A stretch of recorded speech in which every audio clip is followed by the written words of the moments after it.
There are moments in history when one man's words do not simply echo in the halls of time, they ignite revolutions within the human soul. Napoleon Hill was not just a writer. He was not just a philosopher.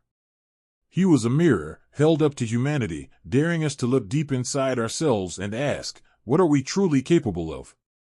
His voice was born in a world torn by poverty, uncertainty, and doubt. Yet out of those ashes, he forged a philosophy so timeless that it still shapes lives, decades after his last breath. But this is not just the story of Napoleon Hill. This is your story. This is the story of every dreamer who has been laughed at, every fighter who has been knocked down, every visionary who has stared at the impossible and whispered back, "Watch me." Hill was born in 1883 in the rugged hills of Virginia. His father was poor, his mother died when he was young, and he carried the burden of a childhood laced with struggle. Yet sometimes, destiny plants its seeds in the soil of adversity. The boy who carried a pistol at age 13 as a reporter in the coalfields, surrounded by rough men and dangerous tempers, would one day carry words like bullets, firing ideas that pierced the hearts of millions. At the age of 25, Hill's path collided with a titan, Andrew Carnegie, one of the wealthiest men in the world. Carnegie challenged him with a task that seemed almost insane. He asked Hill to spend the next 2 decades studying the greatest minds of their age, Thomas Edison, Henry Ford, Alexander Graham Bell, Theodore Roosevelt, and so many more, to uncover the secrets that set them apart from the ordinary. Carnegie believed success was not an accident. It was a science. A formula. A law of nature as certain as gravity. And Napoleon Hill accepted the challenge. Think about that for a moment. Would you accept a mission that promised no immediate reward, no guarantee of success, and no safety net, only the chance to unlock the code of greatness? That single decision defined Hill's life. And it reminds us of a truth: greatness begins not with resources, but with resolve. It begins when you commit yourself to something so much larger than your fear that your fear no longer matters. Hill spent over 20 years interviewing more than 500 of the most powerful men and women alive. He studied their habits, their failures, their decisions, their dreams. And out of that mountain of knowledge, he extracted the essence, the simple but unshakable truths that transform a life from mediocrity to magnificence. But here is what makes his philosophy immortal: it was never about money alone. Yes, wealth was a symbol. Yes, riches were a reward. But Hill knew that the truest success is the ability to master your own mind, to bend circumstance to your will, to turn thought into reality. What the mind of man can conceive and believe, he wrote, it can achieve. Those words are not theory. They are law. Ask yourself, what is your mind conceiving right now? Are you conceiving doubt? Are you conceiving excuses? Or are you conceiving a vision so clear, so alive, that it burns behind your eyes even when the world tries to blind you? Napoleon Hill's life was not a smooth ascent into glory. He was tested, beaten, betrayed, and left in financial ruin more than once. His books were rejected. His work was mocked. He faced enemies who sought to destroy him. And yet, like steel forged in fire, his philosophy only grew stronger with every trial. That is the lesson: resilience is not built in comfort. It is built in chaos. When Hill finally published Think and Grow Rich in 1937, during the wreckage of the Great Depression, it was more than a book. It was a lifeline. Millions of men and women, broken by poverty, stripped of hope, and drowning in despair, found in his words the courage to rise again. To believe again. To fight again. It became one of the best-selling books of all time because it was not just paper and ink, it was permission. Permission to dream. Permission to act. Permission to demand more of life than mere survival. And here is where the story becomes personal. You are living in a world filled with the same doubts, the same fears, the same excuses that paralyzed men and women a century ago. But Napoleon Hill handed you the tools to break free. He left behind the blueprint, but the blueprint is worthless unless you use it. Your dreams will not come to you. You must chase them with a hunger that terrifies the timid. You must shape them with discipline that carves through laziness like a blade through stone. You must protect them with belief so strong that even when the night falls and every voice around you says quit, the voice inside you whispers, no, keep going. This is the living biography of Napoleon Hill. Not written on paper, not carved into monuments, but written in the hearts of every man and woman who dares to believe that thought is power, that vision is destiny, and that failure is not the end. It is the furnace in which greatness is born. Greatness is never born in comfort. It is born in the friction of struggle, the fire of rejection, the silence of obscurity. Napoleon Hill did not stumble upon his philosophy of success in a gilded palace. He built it, brick by brick, through decades of hardship, trial, and relentless pursuit of truth. His words were not abstract theories written in an ivory tower, they were forged in the battlefield of real life, tested against poverty, doubt, and ridicule. Imagine a young man, once too poor to afford a proper education, yet standing shoulder to shoulder with giants like Andrew Carnegie, Thomas Edison, and Henry Ford. Hill was not merely recording their lives. He was decoding them, listening for the patterns, the hidden threads that tied their triumphs together. He became a detective of human achievement, determined to uncover the universal laws that govern wealth, happiness, and power. And what he found was simple, but profound: success begins in the mind. Not in chance, not in privilege, not even in talent, but in the mind.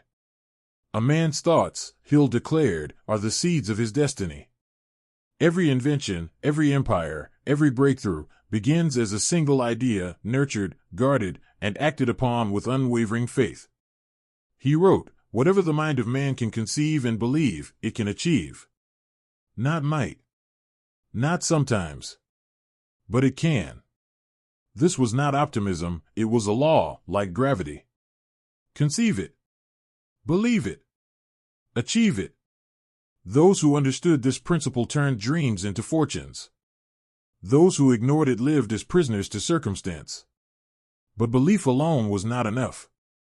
Hill demanded clarity. He taught that a drifting mind is a defeated mind. Definiteness of purpose, he wrote, is the first step toward riches. Without a clear aim, life becomes like a ship without a rudder, tossed by the winds, enslaved by the currents. But with a definite purpose, even the storms become fuel, and the winds themselves bow to your command. Consider Edison, who failed 10,000 times before perfecting the light bulb. 10,000 nights of doubt, ridicule, and failure. Yet Edison did not waver, because his purpose was definite. He was not trying. He was doing. That clarity carved a path where none existed. Hill showed us that purpose is the magnet of destiny.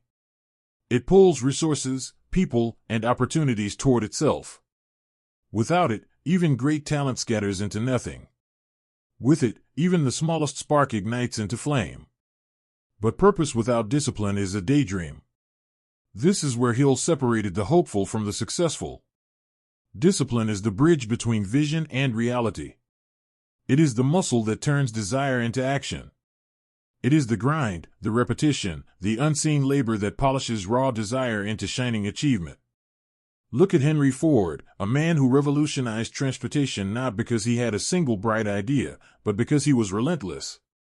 He tested, he refined, he endured criticism from every side, and yet, through discipline, he built not just a car, but an industry. Discipline is unglamorous, but it is divine. Hill's life itself proved this: years of rejection, manuscripts tossed aside, debts mounting, yet he wrote, and wrote, and wrote. He did not wait for applause. He did not wait for luck. He built his destiny one disciplined hour at a time. Yet even discipline, Hill knew, must be guided by faith. Not religious dogma, but a deep, unshakable faith in the unseen. Faith, he taught, is the eternal wellspring of resilience. It is what keeps a man standing when the world expects him to fall.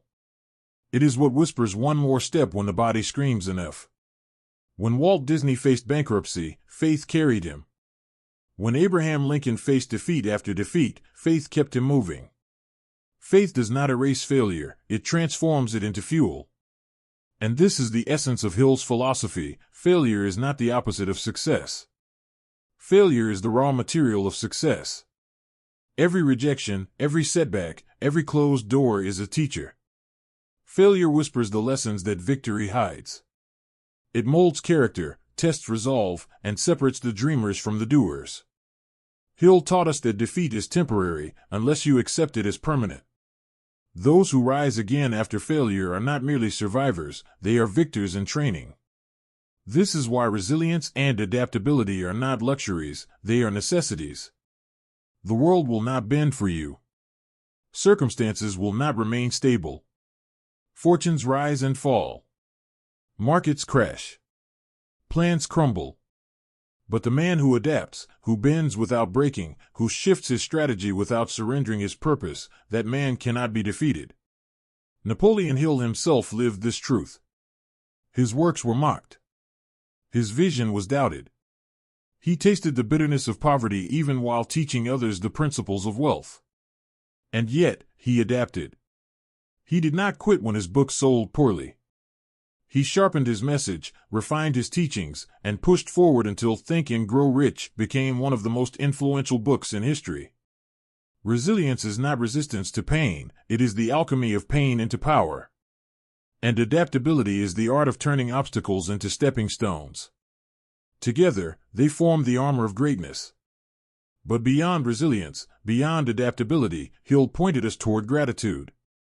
Gratitude, he said, is the soil in which abundance grows. Not the abundance you wish for, but the abundance you already hold. Gratitude opens the eyes to opportunity, while resentment blinds them. Gratitude attracts, while complaint repels. When you are grateful, you shift your vibration from scarcity to abundance, from desperation to power. Gratitude is not weakness, it is a weapon. It keeps you calm when storms rage. It keeps you humble when triumph comes. And it aligns you with the deeper truth that life itself is a gift, and every breath is a chance to create. And so Hill's life was not just a biography, it was a prophecy. A poor boy from the mountains, armed with nothing but curiosity and persistence, rose to sit with kings of industry, to distill their secrets, and to hand them to us like a torch in the dark. His message was not his alone, it was the distilled wisdom of centuries, repackaged for every man and woman bold enough to believe. Because the truth is this, success does not belong to the chosen few. It belongs to the chosen mindset. And anyone who dares to master their thoughts, define their purpose, discipline their actions, strengthen their faith, rise from failure, adapt to storms, and live in gratitude, will rise.